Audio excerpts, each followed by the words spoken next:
Okay, welcome back. So at this point, I'm gonna open. What I need you to do is I need you to open up your 10-week reporting assignment, the big one, that being your rough sketches, and it was the sketches that you took, that you illustrated from your story prompt, and that being the 5-week report card where I had you go onto a website and you clicked on this link. And if you remember, it gave you a prompt. It was this randomized story generators, and where it gave you a character. In this case, you could have changed a character, and that's what I did. I changed a character from I think it was like an older man to like a young kid. And so here I have basically a kid who's at this fair, who's trying to impress another person, and what ends up happening is you'll see the twist ending at the very end. So at this point, what you want to do is you want to go to your 10-month reporting period, or your month 2 folder, and choose the rough sketches that you've done in class that has the most panels. And if you did everything that you were supposed to, you should have a establishing shot. And we worked together to in order to do that, and we ended up with a twist ending. So here you can see mine, and this is readily available for you to see in the month 2 report card. So what I'm going to do is I need to be able to select panels, and then what I'm going to do is I'm going to select panels, and I'm going to paste them, copy and paste them onto this template. So in your new month 3 report card Schoology folder, you should have a final template Photoshop document.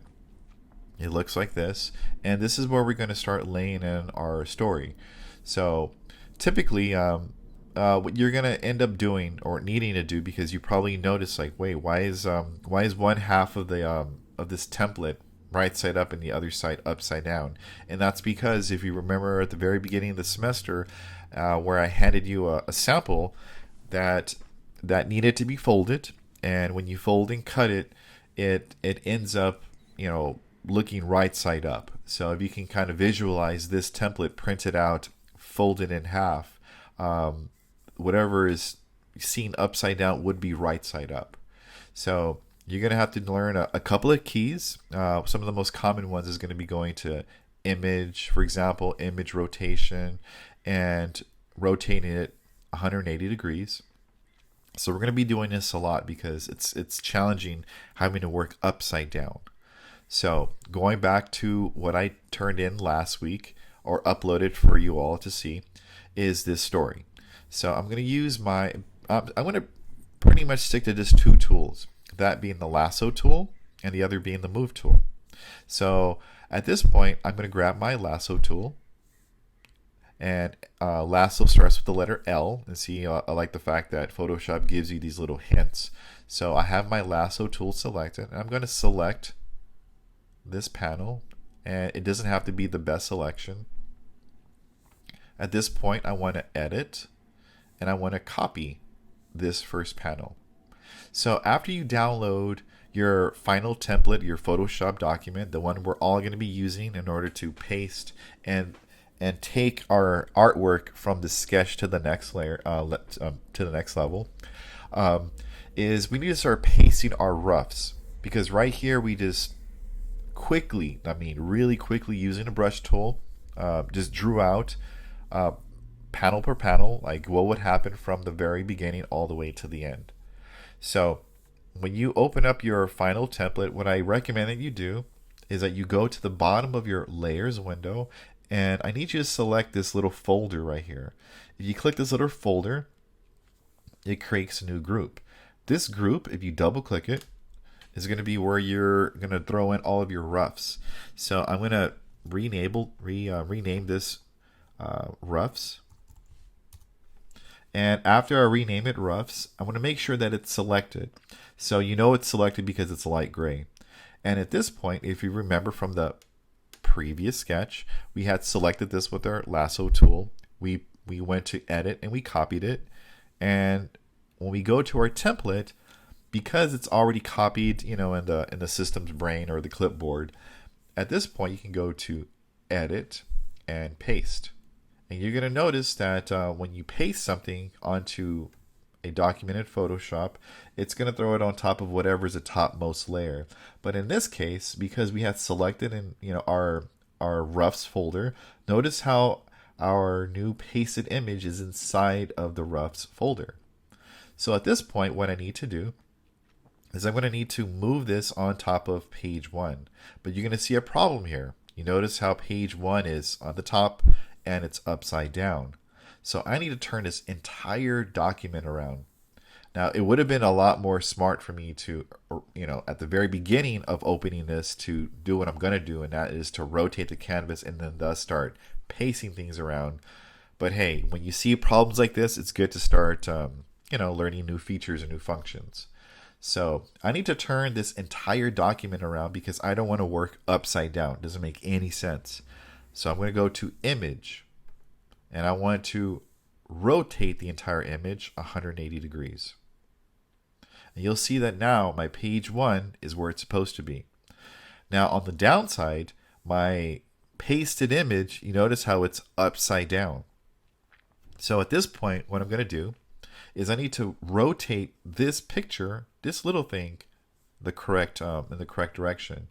So this is going to be a different feature when you have elements or layers that need to be rotated around. Like think of like little pieces of a grander puzzle. You want to go to Edit, and you want to Transform, and you want to Rotate. So this is something when I first started learning Photoshop that was very confusing, and that is rotating the correct thing. So because we're going to rotate that image, we want to go to the Edit part. Edit, Transform, and you want to rotate it 180 degrees. And now our image is facing the right direction. So at this point, I want to move this closer to the page 1 document or part of this template. So in order to move things, I need to get my Move tool. So that's the second tool that you're going to be using a lot, and that is this tool right here. So you can easily click it, or if you leave your mouse on it, your cursor on it, you're going to see that typically Photoshop gives you a little, like a hint of what things do. So V is something that we're going to want to memorize quickly. But at this point, I just want to get this Move tool. So because my Move tool is selected and I have my first pasted panel here, I'm going to move it in place.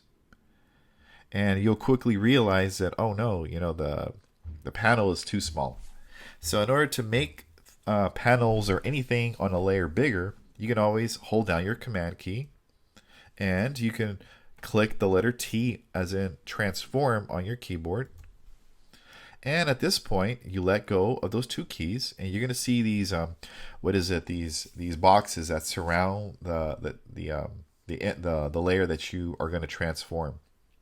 So what you want to do is you want to hold down your Shift key, and that's what I'm doing at this moment. I'm going to grab a corner, and I'm going to stretch this panel out until it more or less goes to where I need it to go. So at this point, when I'm done stretching it out, I need to tell Photoshop I'm done by releasing the mouse, and then I'm going to release the Shift key right afterwards, and I'm going to click on the check mark at the top of the screen. This tells Photoshop, hey, I'm done transforming this. So at this point, since I still have my Move tool, I'm going to move this layer up. It's nudged up a little bit. I can probably even nudge up even more. And sometimes it's easier, if you look at your keyboard, you have those 4 arrows near the middle bottom of your keyboard. You can actually use your keyboard arrow keys to nudge things up. And this, if you think of it, kind of makes sense because we have our Move tool selected. So at this point, I nudged it up a little bit, and what I'm looking to line up this pink area right here to whatever could be cropped, and most likely I'll end up cropping this top part here. So the next thing is I need to grab another panel from the previous assignment. So I'm going to go back to my previous assignment. There it is. And I'm going to grab my lasso tool. And if you just click outside of it, it'll automatically deselect. So it's really convenient that way. So I'm going to grab the next panel very loosely, and I'm going to go to Edit, and I'm going to copy, And I'm going to go to my final template and I'm going to edit and paste it. So again, I have to look very carefully. I have my lasso tool selected, so I need to select my move tool and I'm going to move it into place.